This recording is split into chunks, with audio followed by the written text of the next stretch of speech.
We're almost halfway through our program. Friday night is halfway. We live in a world that is out of balance, don't we? It's a world that is controlled by all sorts of pressures and influences. We carry mobile phones so that people can ring us at any time of the day or night. And we ring people at different times of day and night.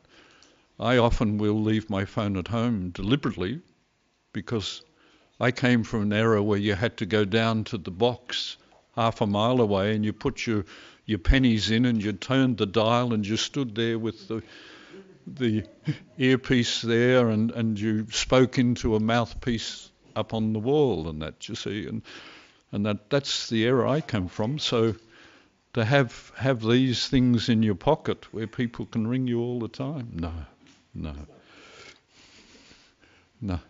You'll notice that we've got a friend up here on the table. Can you,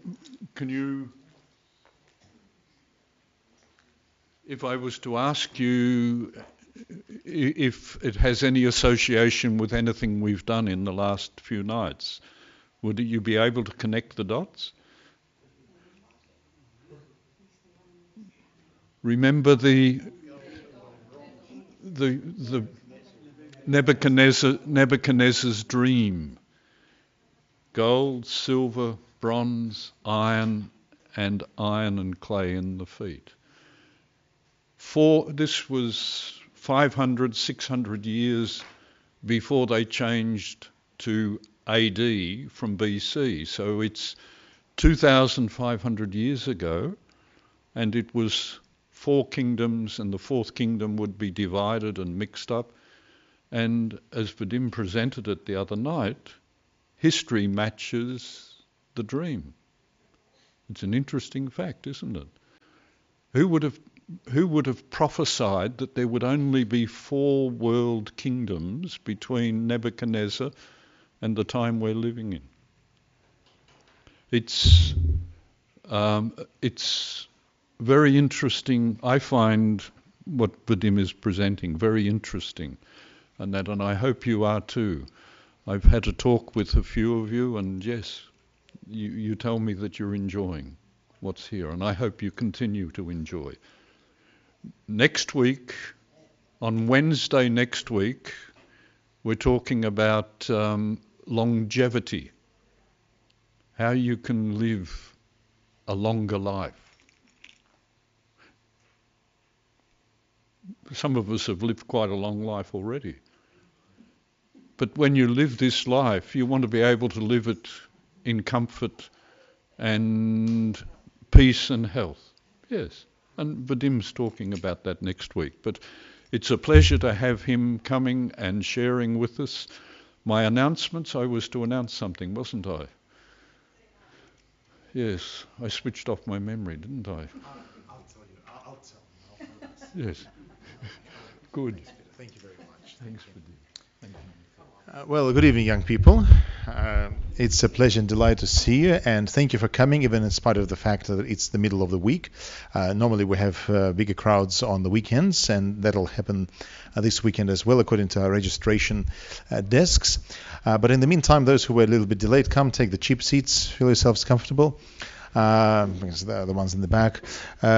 Peter, you forgot to announce that we have an invisible audience. As you see, we've got some professional television equipment here, very nice and cozy. And on Monday, our lecture was viewed by 232 people while we were here in class. So we have a big invisible class. And at the moment, there's a huge number of people who are connected to the internet who are watching us live. In fact, in my practice as a teacher, and I taught at a number of universities in Europe, in America, and in Australia, today it's a big challenge for a lot of teachers. The presence of the internet. On one hand, it's a big plus. The accessibility to information. On the other hand, it's a big minus for a teacher. For instance, last year, my wife, who is also a professor of theology and philosophy, she was invited to teach at Avondale College a class, and she had 44 students registered. So she comes for the first class, and there are 40 students present. They all register. But for normal classes, there would be probably 12, 13, 14 students who would come, and the rest watch online. In the comfort of their dormitories or homes, somebody will go with a girlfriend, and all they do is just turn it on their little iPhone, and they just watch the class and make notes. That's how we do it today. And a lot of old school professors, the previous generation, they are struggling badly with this, because I know of a number of professors who are telling, Vadim, I don't know what to do. I come to class in a university and have 3 students in front of me. I'm accustomed to have an audience, to have an interaction, questions, answers. I want to talk to my people. And I've got these 3 students watching, gazing at me, and while they're gazing at me, they're texting all the time while I'm teaching them a lesson. And the electronic data shows that the class is being watched by, say, 25 students. But how can I connect with those people? Do they understand what I'm saying? It's a huge educational shift today. Younger teachers take it easier. My wife actually made a lot of fun with her internet students, and so she was very flexible. She gets adjusted very easily. For me, to teach a class and have it online and understand that there are a couple hundred students who are watching it at the same time, for me it's normal. But for the previous generation, like Peter Hughes, our MC, it's a big challenge. They like a little bit of warmth. They like some smiles. They like some fellowship and interaction with the audience. Well, for those of you who don't know me, my name is Vadim Budov. I'm a doctorate student in history and also a lecturer. And I'm running this public educational seminar with one purpose in mind. I want to help upgrade the emotional and the spiritual quality of your lives. We have a couple questions. Why is there such a massive government, it wasn't Masonic, I'm sorry, it was massive government, covering over aliens and UFO sightings? Well, why is it there's a cover-up, probably, not cover-up over aliens and sightings, etc. You see, the problem with aliens and UFOs is scientists' inability to verify them scientifically. If any of those aliens would come and we could actually engage in a form of communication, symbols, letters, sounds, smells, signs, then we could actually test who they are. But in fact, all the UFOs appearances around the globe were mysterious. They would appear and disappear, move erratically in different directions, then disappear. People who claim communications with those often give contradictory information. So for that reason, ufology is not recognized as a science. But at the same time, we can't ignore and negate the fact that thousands of people cited that, but we just don't have sufficient information to make a statement. So the governments aren't interested in this because it's a very marginal phenomenon. The UFO is not a widespread phenomenon that, say, in Melbourne on New Year's Eve during the fireworks, when you've got the beautiful fireworks, the UFO would appear and appear to the crowds, and then everybody would sight it, everybody would see it and get excited. It doesn't happen. It happens here, there, on one continent, on another continent, but very, very seldom, and for that reason, it's not a widespread phenomenon. Okay, so I don't think it receives so much coverage just for the reason of being so random. As a historian, how much of the Bible do you consider to be true? A very interesting question. Now, a lot of world religions have foundations for their doctrine, for their teaching. For instance, in Islam, you have a sacred book which is called what? Quran, okay? Which contains 119 chapters, authored by Muhammad 1300 years ago. It's a point of reference. So for the Muslim people, if two Muslims disagree on something, they go to the Quran and they read the Quran and try to understand what it says. For the Jewish people, the highest authority is what we call the Old Testament. So if two Jews disagree, they go to the Old Testament and they try to judge among themselves. For the Buddhists, they have large collection of books, which they call three baskets, or tripitaka, or tripidok in Thai language. So in the Buddhist world, they have enormous collections of books, which are read mainly by the monks. And most Buddhists don't read those books. So if the two Buddhists disagree, they don't actually go to any books. They go to a Buddhist monk or a monk, and they give them the interpretation. Now, in the Christian world, generally speaking, Roman Catholics, Orthodox, Protestants, they agree that the highest court of appeal for them is the Bible. Okay, which includes not only the Old Testament, which is recognized by the Jews, but also the New Testament, which is recognized by most Christians. A New Testament talking about the life of Jesus Christ. And by the way, we can't ignore the influence and the role of the Bible in the establishment and the development of our society. Because today most historians and most sociologists will agree that the Bible had a big and profound impact on the development of Western civilization. For instance, where does the custom to wash every day in a shower come from? Try to trace it historically. If you go really back in history, you will find a great Englishman by the name of Oliver Cromwell. Have you heard about Oliver Cromwell? Okay, Oliver Cromwell was an author of the first revolution in Britain, and the one who pushed for what we call the constitutional monarchy. Because before Cromwell comes, in Britain, they had what we call absolute monarchy, which means that the monarch, the king, his word is the law. But after Cromwell, monarchy changed. It became constitutional. So the parliament appears, and now the parliament it may actually disagree with the queen. So the queen has to consider the opinion of the parliament. And in fact, historically, the role of the queen as a person of power or a king was greatly diminished in the past 100 years in the United Kingdom. So her role is more historical, cultural, moral, ethical, but less executive. So the Queen is not an executor of the government of Great Britain.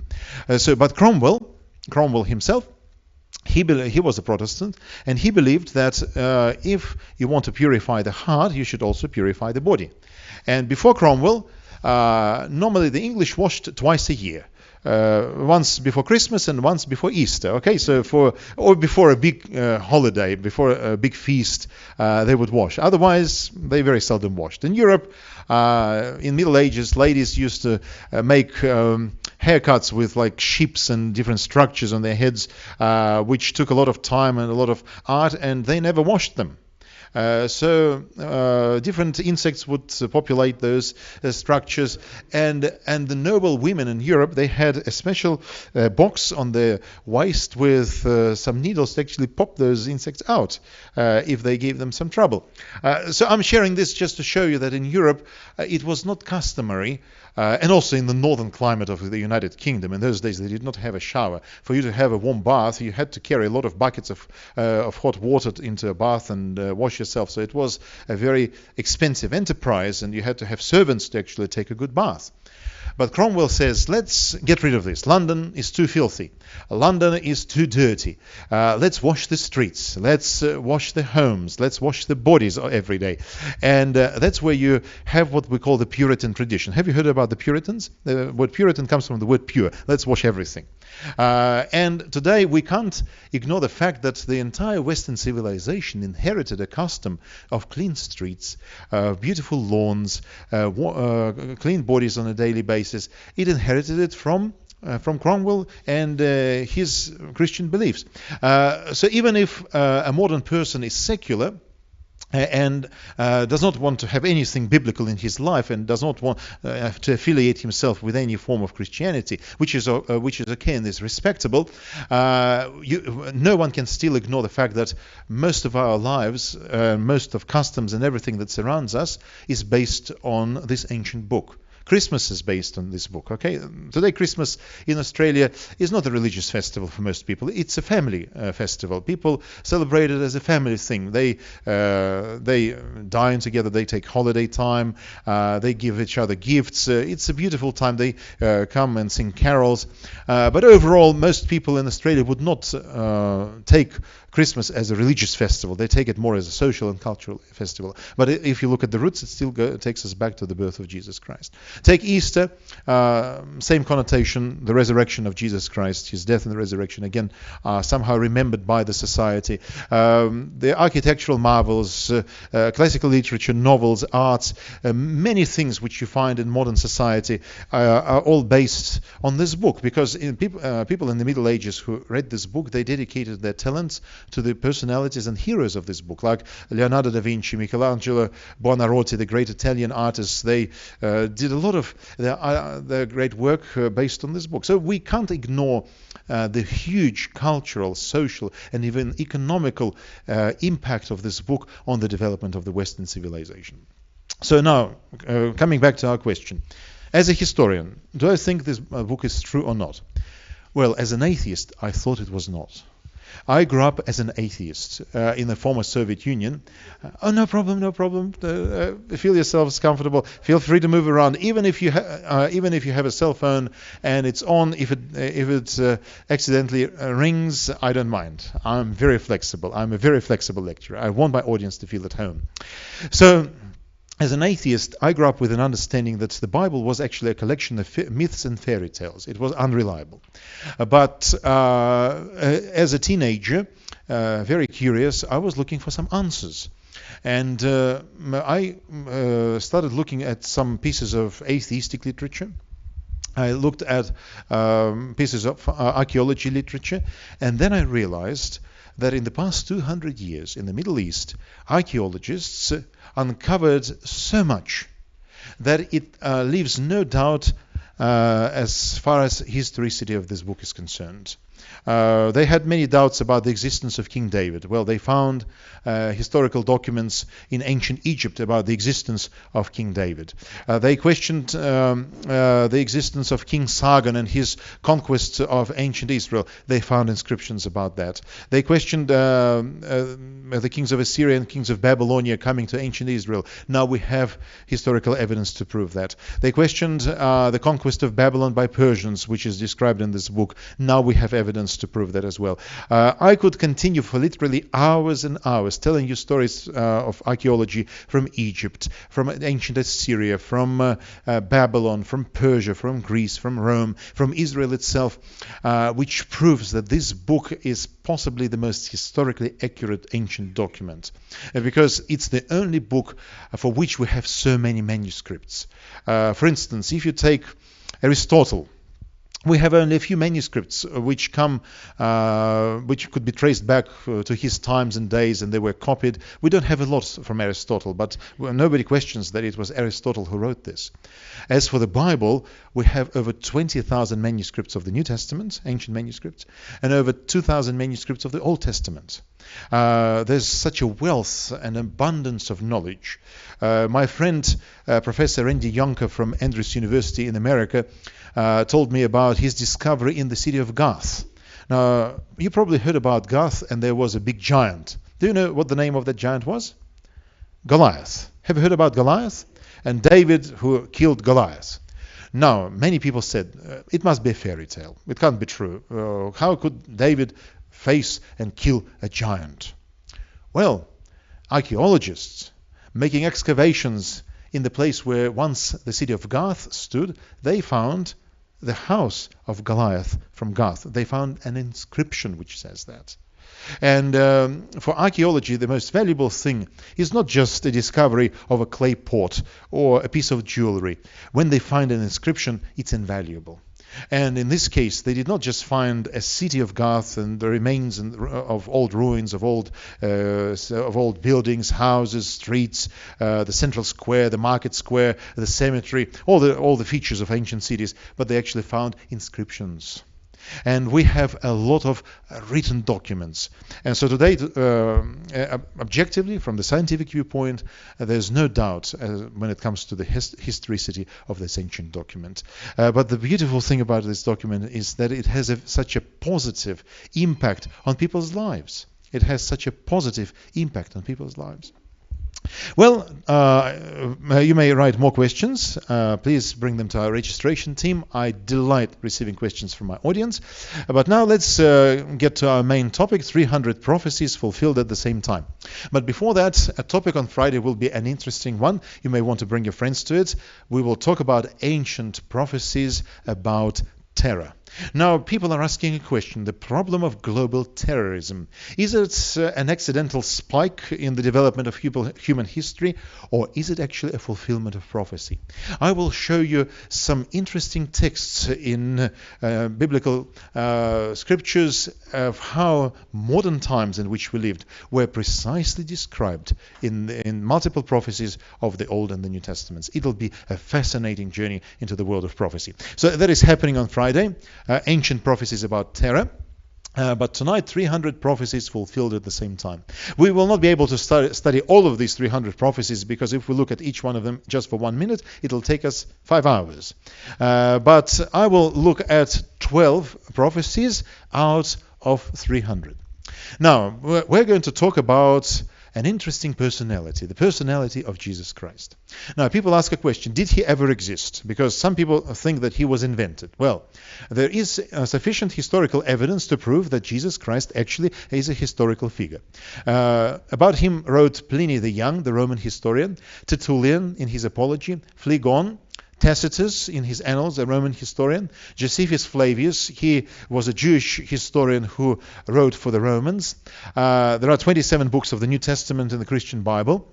We find references to Jesus' words in the works of church fathers like Polycarp, Eusebius, Justin Martyr, Origen, Ignatius, Jerome, and many others. So we have sufficient historical information to believe that Jesus Christ is actually a historical personality. And he lived 2,000 years ago when the civilized world was run and ruled by the ancient Roman Empire.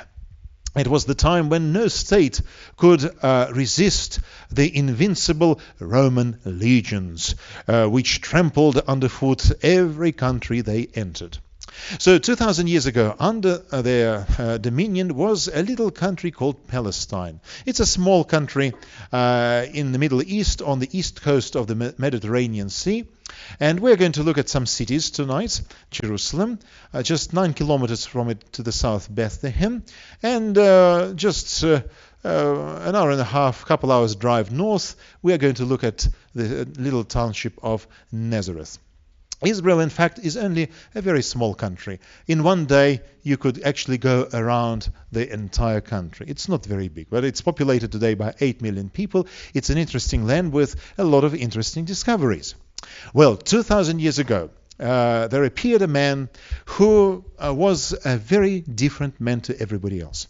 Unlike a lot of Jewish leaders, he was teaching peace, because the Jewish people were dreaming of getting rid of the Roman yoke, of obtaining liberty, of getting freedom, and ultimately conquering the world. But he proclaimed peace and even love for his enemies. Later he would be trialed, he would be judged, he would be executed on the cross. He would end up like a criminal. It would be roughly 4 decades after his death that the city of Jerusalem would be destroyed by the Roman invasion. The Romans would come and level the whole city to the ground, and the only remains of the ancient temple of King Solomon is this Wailing Wall. Have you heard about the Wailing Wall? That's where the Jewish people come and weep and pray that the Messiah's kingdom would come to this world and the ultimate victory of Israel. The temple of King Solomon stood here, where you see the Dome of the Rock, or the so-called Omar Mosque. It's a sacred site for all Muslims, the third most important site for the Muslim people. This is the most important sacred site for the Jewish people. So it is here in Palestine where the most important events unveiled 2,000 years ago. There he was, a simple man, a carpenter from Nazareth, but once he made a very bold claim. I have come down from where? from heaven. Now, on Monday, those who were on Monday, you remember we talked about visitors from other worlds. We talked about the fact that evil and human suffering did not originate here on this earth, that the great controversy, the great struggle, battle between good and evil actually began in the universe with the rebellion of a fallen angel, Lucifer, who became Satan and devil. And later this rebellion traveled around the universe unsuccessfully with only one success point, and that was our planet Earth. When Adam and Eve sinned, they fell, they took the forbidden fruit and lost access to what we call the tree of life. Now, if all our troubles fell on us from the sky, now we see that a rescue mission also comes from heaven, from the sky. Now, there are questions. Who is he? Who was he in reality? When I was a child, at school I was told by the atheistic propaganda teachers that he was just a great deceiver. He was a liar.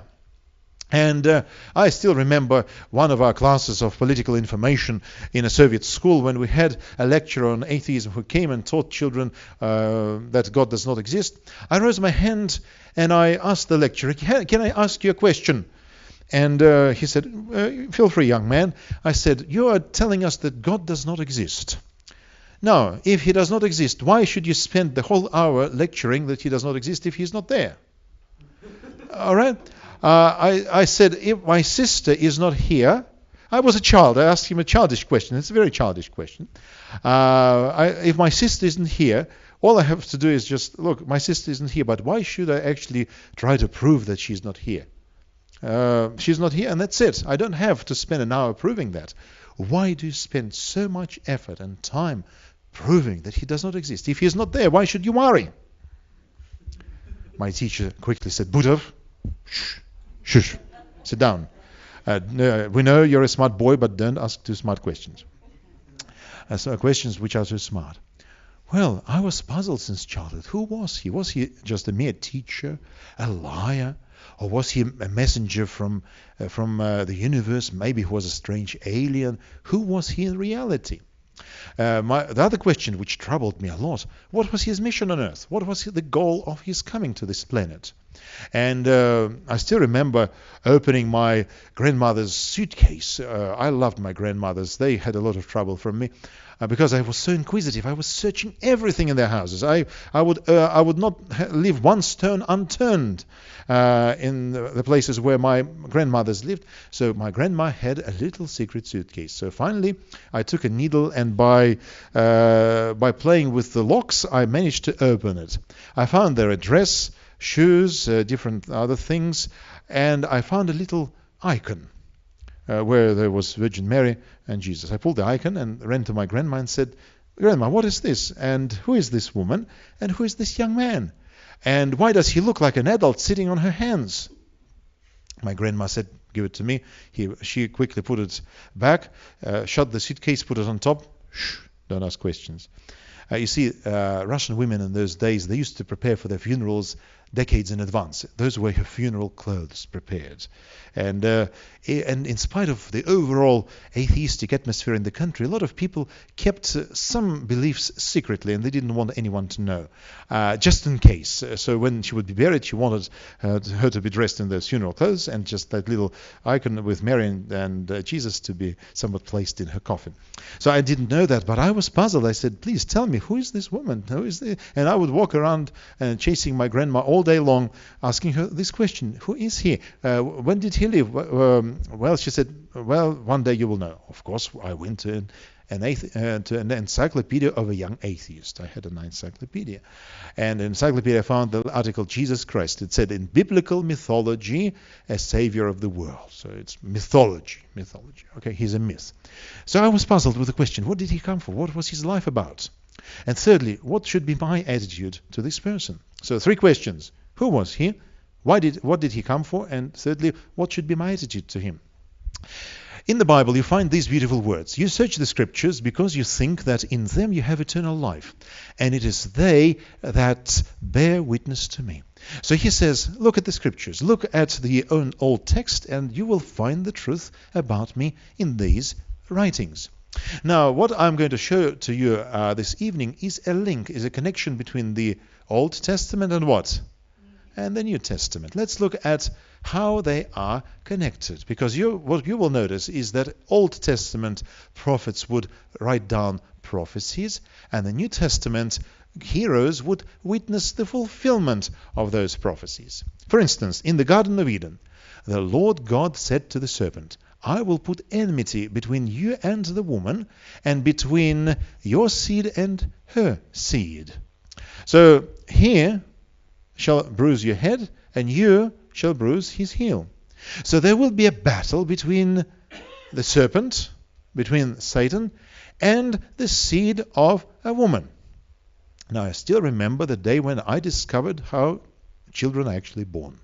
Because as a child, I thought that a mother gave me birth because she wanted me, and I somehow appeared in her tummy, and that's how I was born.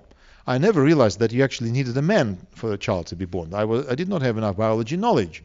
And so I remember once in the third year at school, one child said, let me give you a secret. And we listened to him, and he said, well, in a man there is an organ which produces a seed. And that seed he has to pass on to a woman. And when he described what has to happen, we all almost fell. We could not believe our ears. And then she connects that seed with an egg, and that's how the child is going to be born. Let me tell you what happened next. The poor boy was beaten by us in the next moment because we just couldn't accept this. We said, this is ridiculous. It's all false. So the poor boy was running away, and we were chasing him, trying to hit him with the first stick we could find. Because we could not accept the truth of the involvement of a man and a woman in childbirth, because we as children grew up with an understanding that a crane brought you. Or mom found you in cabbage accidentally in the backyard. So we all know, we all know that for a child to be born, you need a man's seed. It's unavoidable. And in this case, there is a paradoxical statement. It says, I'll put enmity between you and the woman, and between your seed and what? Can you read it for me? And her seed. So in this case, it's a paradox. It's the only statement in the Bible and almost the entire ancient literature about a seed of a woman, that there would be a child who will not have an earthly father, who would be born just because his mother wanted him. And we know that thousands of years later, when Jesus Christ would be born, he would not have an earthly father. He would have a stepfather, Joseph, but he would be born by supernatural means, by being brought to life from a different world. Another prophecy. Therefore the Lord himself will give you a sign. The virgin will conceive and give birth to a son, and will call him what? Emmanuel. So there was a prophecy about the virgin birth. And if you travel 700 years forward, in the Gospel of Luke and in the Gospel of Matthew, you'll find texts about the miracle virgin conception of Mary. It was another fulfillment of prophecy. Let's go to 500 BC, the book of Micah. But you, O what city? Bethlehem, Ephrathah, from you shall come forth for me one who is to be the ruler in Israel, whose origin is from of old, from ancient days. So the prophecy said that the future savior of the world will come out of Bethlehem.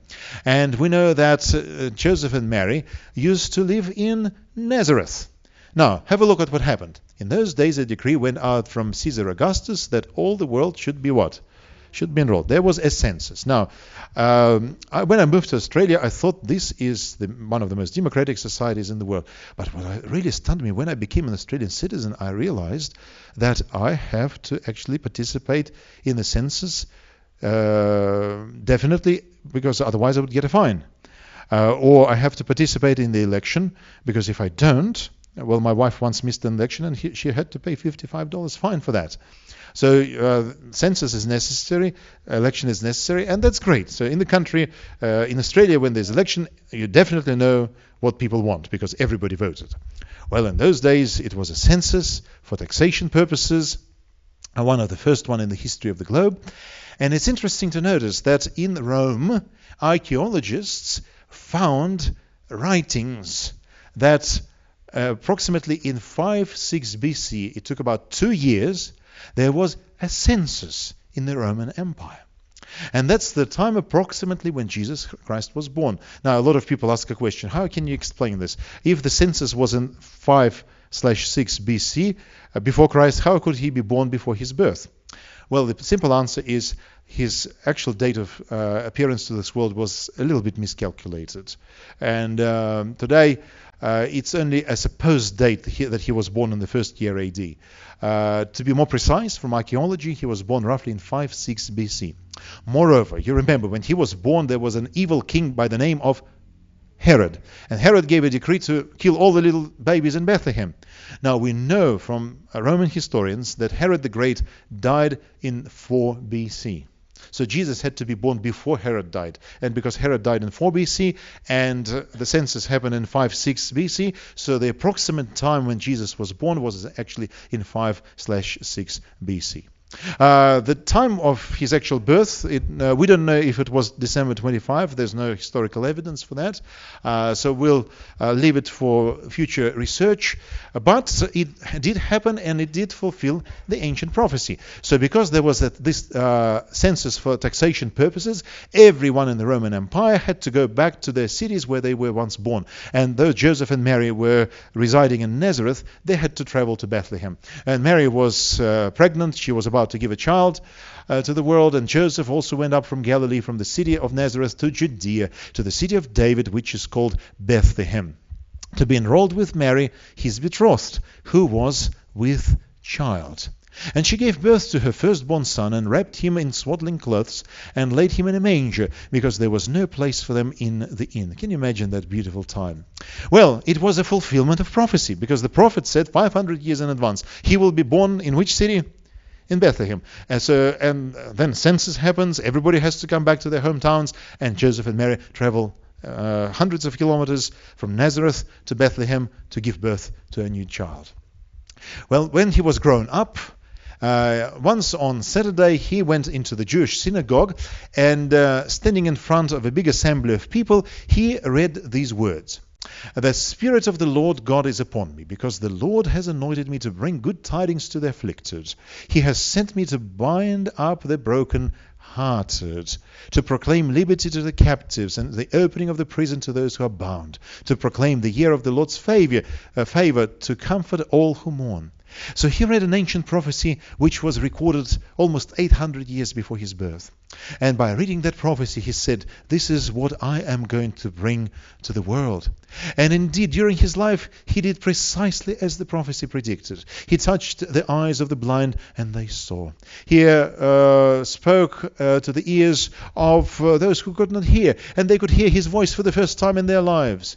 He was a miracle maker, almost like a magician. Wherever he went, people rose from the dead. People were healed. Their lives were transformed, like the life of this woman in the temple who was about to be stoned, a horrible death by stoning. And he said, those who are without sin, throw the stone at her first. And people, knowing that they were no better than this poor woman, they all left this sin, and she was pardoned and saved.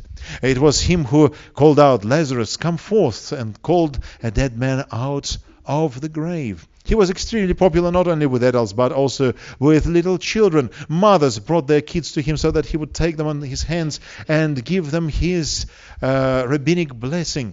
He attracted enormous crowds traveling around the Palestine. In every city he was the most desired guest. People had to break roofs to come and listen to him talk about the mysteries of God's kingdom and his word.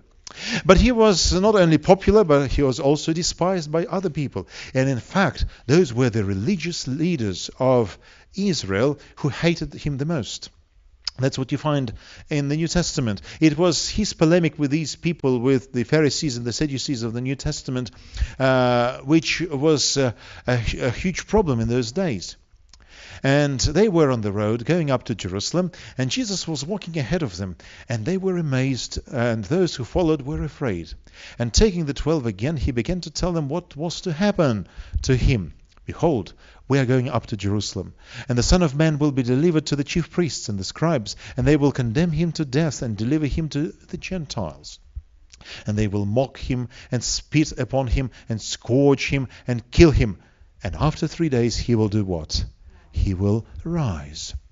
Well, 1,000 years before these events, the prophecy written in the book of David, the book of Psalms, it said, "Even my bosom friend, in whom I trusted, who ate of my bread, has lifted his heel against me."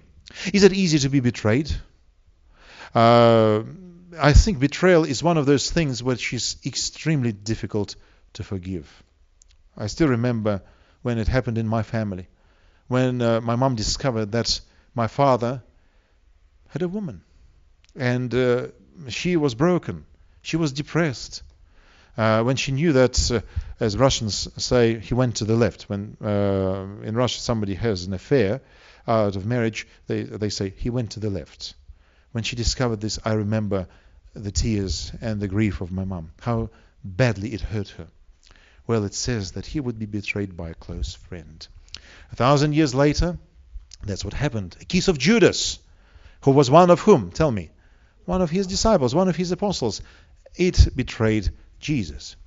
Another prophecy, 500 years before he was born. "And they weighed out as my wages," how much? 30 shekels of silver. "Then the Lord said to me, cast it to the porter, the lordly price at which I was paid off by them." And so I took the 30 shekels of silver and cast them to which tradesman?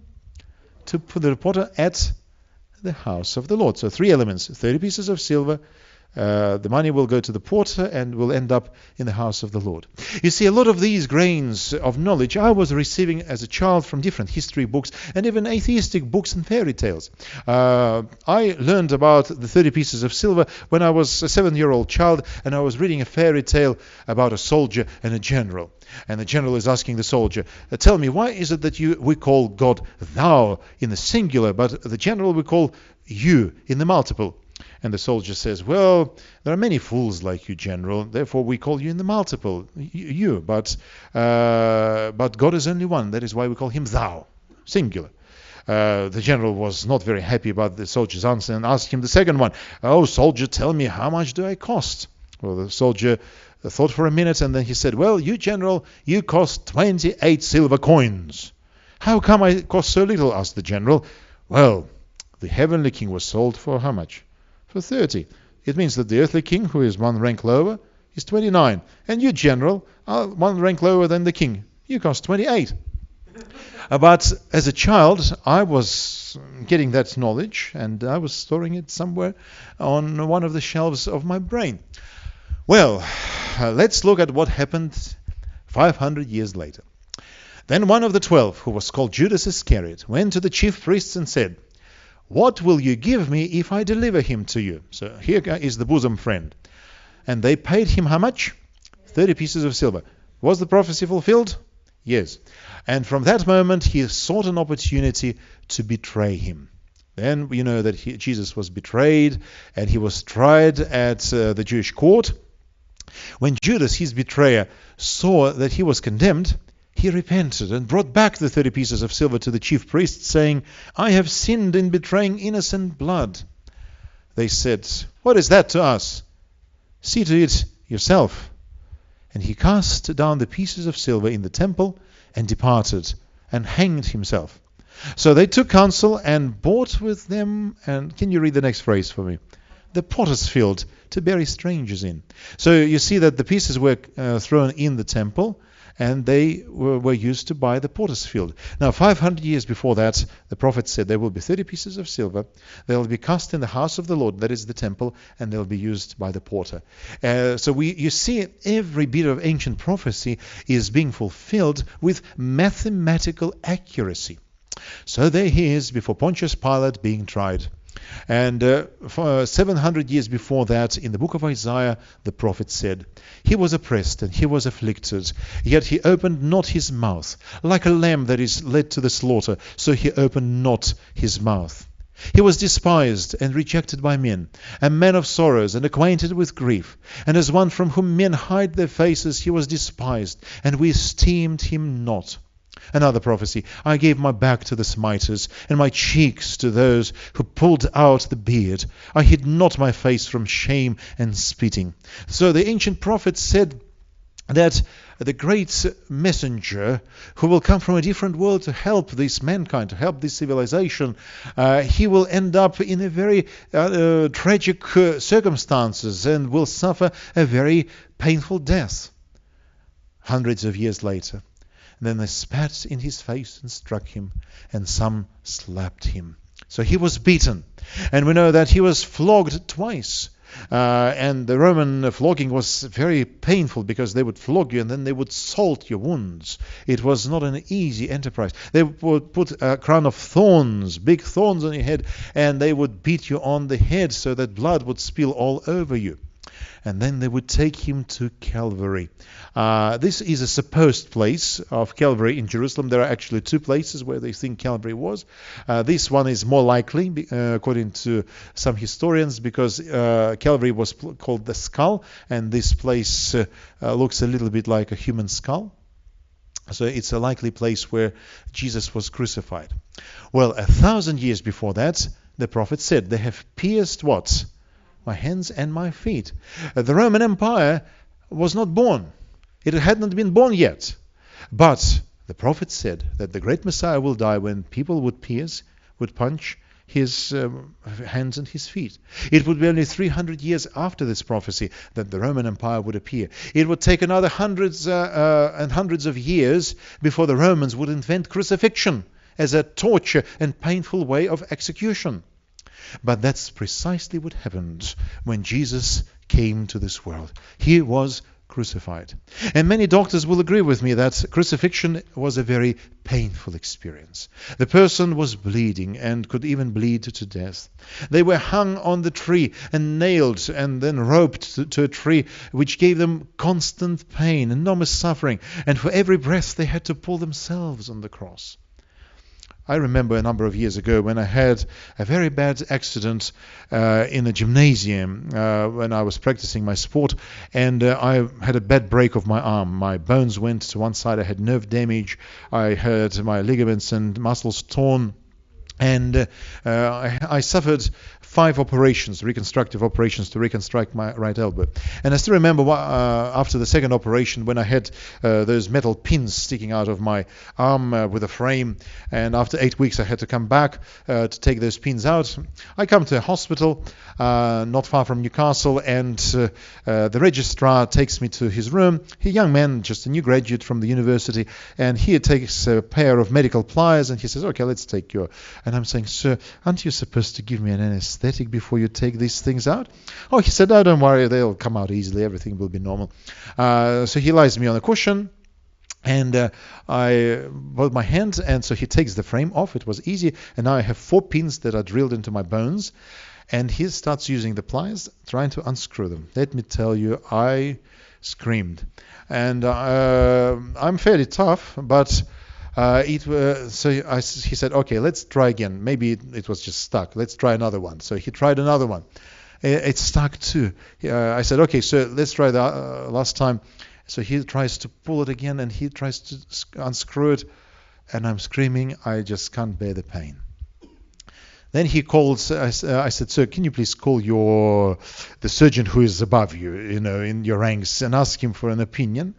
Then I hear him calling him, and someone is telling him, bring him to the surgery. He needs an anesthetic first. And then he said, oh, sir, I apologize.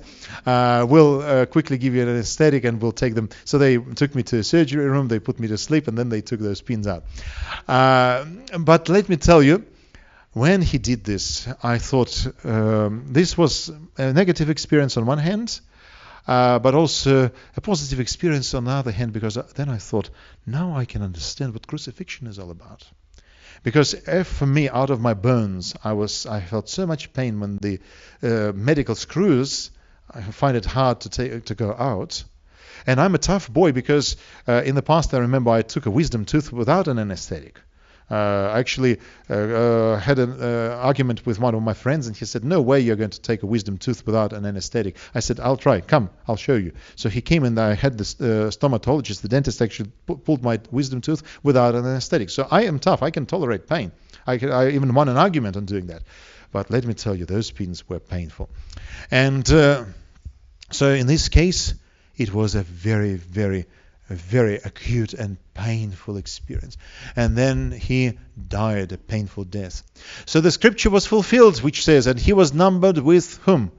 With the transgressors. Actually, in the New Testament, it will repeat over and over again the fulfillment of prophecy. They divide my garments, the prophet said, among them, and for my raiment they cast lots. 1,000 years before it was said. Now, in the New Testament, you find the fulfillment. When the soldiers had crucified Jesus, they took his garments and made 4 parts. But the tunic was without seam. So they said to one another, let us not tear it, but do what? Cast lots for it to see whose it shall be. So every letter of ancient prophecy came to pass in his life.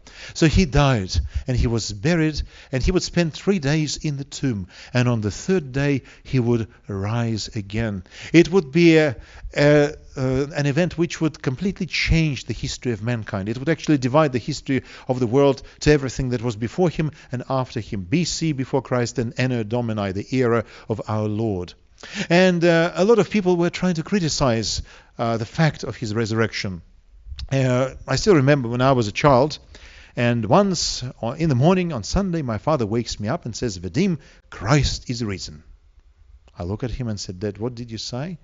He says, Christ is risen. I said, Dad, please comment. What do you actually mean by saying this? My dad says, well, I don't know what it actually means, but today is an Easter. Okay, today is a big celebration. And a lot of people will see you in the streets and they'll tell you Christ is risen. And your response should be, he's risen indeed. So let's practice. He says, Vadim, you say, Christ is risen. I say, Dad, Christ is risen. And he says, he's risen indeed. And then he says, now you say it. Dad, now he says, Vadim, Christ is risen. And I respond, he's risen indeed. So I go outside to play in the yard, in the streets, and I see people, and I tell them, Christ is risen. And everybody says, he's risen indeed. You won't believe me, my dear Australian friends, but in the Soviet Union, on Easter morning, 300 million atheists would greet each other with words, Christ is risen. He is risen indeed. Okay. That's what happened. It's a paradox of history. But I think God from in heaven would smile looking at the most atheistic nation in the world. For many, of course, it was only a custom. It was only a greeting. And I still remember once I went to a solitary village in Siberia. And as I was walking the streets of that village, people would look at me and they would tell me, glory be to Jesus Christ. I would look at them and what should I tell you? And they tell us, well, it's a greeting in our village. You say, glory be to Jesus Christ, and the response is, to God be glory forever. So that village full of atheists, but everybody is welcoming each other with words. Glory be to Jesus Christ, to God be glory forever. Okay? And so somehow it's a paradox of history, but it's impossible to kill the great conviction, the fact. You may destroy it, you may fight it, you may battle with it. One American scientist, Josh McDowell, spent 700 hours trying to compare all the historical evidence possible, all the logical, all the philosophical evidence to actually disprove the resurrection of Jesus Christ. And you know what happened? Josh McDowell became one of the biggest proponents of Christianity in American universities. After his 700 hours of research, he came to a conclusion that the resurrection of Christ is actually a historical fact. Well, what we see in our study this evening is that the events of the life of this unique man who lived 2,000 years ago were all predicted hundreds and even thousands of years before he was born. And there are many circumstances which are out of human control. For instance, can you determine the place of your birth? Well, you can't. I wish I was not born in Siberia. Okay, I wish I was born in Australia, in Melbourne. But I was born in Siberia, in a city where you have 9 months of snow and 3 months without snow. And those 3 months without snow do not guarantee that it would be warm all the time. I wish I was born in Melbourne, but I could not control it. I am a Siberian by birth. Can you predict the circumstances of your birth? Of when you will be born, or the time when you will be born? I was born 2 weeks after my due time. And when I was born, They had to resuscitate me. I almost choked to death and I almost died. I could not discuss the circumstances of my birth. I'm still alive and it's wonderful. You can't predict your betrayal. You can't predict your death circumstances. Nobody knows how we are going to depart this world. But all of these uncontrollable events were predicted before Jesus was born. The place of his birth, the circumstances of his birth, his betrayal, the price of his betrayal, his death, and many other events. In fact, there were 332 prophecies recorded in the Old Testament, hundreds and thousands of years before he was born, which were all fulfilled in his life.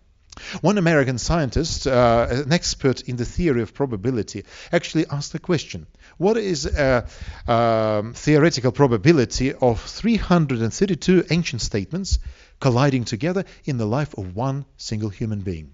Let's say ancient people write something, and you take a statement out of their book, and what's the probability of 332 statements from ancient literature actually in the future not even being fulfilled, just colliding or being applicable to the life of one person in the future? And this is his conclusion. The probability is 1 to 10 with 88 zeros at the back, which means that if you take the visible universe and take one atom, say in the constellation of Orion, and someone is on planet Earth, and you ask a question: can you please, from the first attempt, find that atom? What's the likelihood that he will find the marked atom making the first attempt? It's almost zero. That's the probability of all the ancient prophecies coming together in the life of one person historically. But the paradox is that it happened. And this brings a critic and every skeptic to a conclusion that there must be something supernatural about this, that the knowledge about his life was actually delivered to us from a different world, supernaturally. And in the New Testament, it's explained in very simple words: and without controversy, great is the mystery of godliness. God was manifested in what? In the flesh, the creator of the world, the maker of space and time. He came to this world in the form of a human being. He was the only one who created time, and so he's the only one who can look into the future, because only the maker of time can know the future.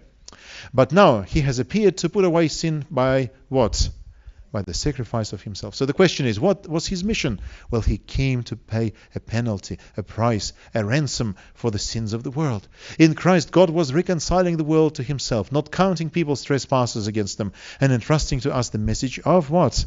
Of reconciliation. And reconciliation is so beautiful, it's so great. He wanted to stretch a hand of reconciliation to us. I still remember when I was a child, and at school you have bullying, you have fighting, and I asked my father to teach me how to fight. And so my father said, well, if you really want to beat someone, you must aim at the head and you must punch in the head.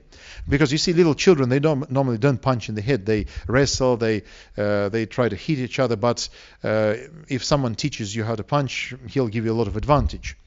And I remember once in the school there was a fight. There was a new boy who came to a neighboring class and he was fighting my friend. They fought each other. My friend lost the fight. So then I challenged that boy and that boy accepted the challenge. So we started fighting and I actually managed to hit him in the face 2 times with my fist.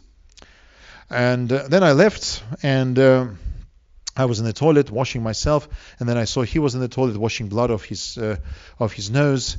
And then one of the girls from my class said, Vadim, what have you done? He's standing out there and he's crying. And I felt so much ashamed. I felt so ashamed. So I ran back to the toilet where he was still washing his bleeding nose, and I said, German, his name was German, and he was actually German too. I said, German, please forgive me. I said, and he turned to me and he said, get out of here. He was very angry. And I said, look, this is my nose. Hit me in the nose now. Let's make peace. Let's shake hands. You hit me in the nose. And he didn't do anything. So I said, okay, we don't want it. I go. I never realized that from that moment on, we would become the best friends in the world. Our friendship began with a fight. In fact, in my childhood, most of my best friends were the ones whom I actually fought first, and then we became friends. I always wanted to come back and make reconciliation, because reconciliation is wonderful when you were enemies and suddenly you forget about all the wrongdoings of the past and you become friends. Well, mankind got separated from its creator in the fall of Adam and Eve. But Christ came to this world to bring reconciliation to human beings. And God initiates it. He says, I will be the first one who will stretch a hand of reconciliation because I love you. And now, what could be the attitude of modern mankind to him? But these are written that you may believe that Jesus is the Christ, the Son of God, and that believing you may have what? Life in him. 2,000 years ago, he was a very kind and a very nice man. Even unbelievers, even skeptics and atheists, when they read the text of the New Testament, they all agree that he was a good man. He was a kind man. He helped people. He encouraged people. He supported them. He taught them forgiveness. He taught them love. He taught compassion. He brought healing to their lives. He transformed people's characters. He always paid attention to the outcasts. He spent time with the marginalized. Wherever there were people rejected by society, he was in their midst. He showed so much love to mankind. He was a true, real friend. Using the Australian language, we could say he was a great mate. He was a great mate. And whatever he did by touching people, he did because he loved them so much. There was power in his life and in his actions because he loved people so much. And when I looked at all these things, when I looked at the evidence of prophecy, I realized that he was supernatural. He was not just an ordinary human being. And it was a positive shock, a very encouraging revolution of my mind to discover that he was not just a human being, that he was actually God who came to this world in human flesh. For me, it was a very humbling experience to realize that by dying on the cross, he actually paid a price for all the wrongdoings that I ever did. And thirdly, the best discovery of all in my life was to actually understand that I could accept him to my life as a friend. He could be a very understanding, compassionate, and caring friend. In our lives, we could have a lot of acquaintances, but very few real friends. Well, my question to you, my dear precious audience here in Romana, would you like to include him onto the list of your friends? Would you like to have a friend in your life who is so kind, who will always understand, who will always be accessible, who you will always be able to approach and pour your heart to him, and he will always accept, always receive, always forgive, and always give peace to your lives and your souls? I would like him to be my friend. What about yourselves? If you don't mind, before I close, I would like to say just a few words to the God in heaven that he will make him your friend and mine.